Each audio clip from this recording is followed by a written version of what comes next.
50 yoshdan o'tgandan keyin insultni profilaktika qiluvchi 5 ta omilni sanab o'taman. Demak, birinchisi bu osh tuzini sutkalik dozasini 5 gram yoki undan ham pasaytirish.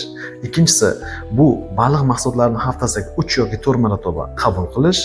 Uchinchisi ortiqcha vazndan qutulish. Buning uchun sutkasiga ortiqcha 6000 yoki 7000 qadam tashlash juda katta foyda beradi va vaznni kamaytiradi. Va to'rtinchisi esa qon suyultiruvchi dorilarni 50 yoshdan o'tgandan keyin profilaktik qabul qilish. Bularga o'sha aspirin, ya'ni kardiomagnil, trombofol kabi preparatlar kiradi.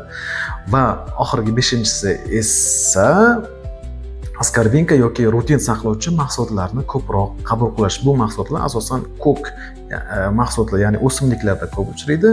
Xo'sh, bularning barchasi o'sha 50 yoshdan o'tgandan keyin insult bo'lishini 35-40% gacha kamaytirib beradi.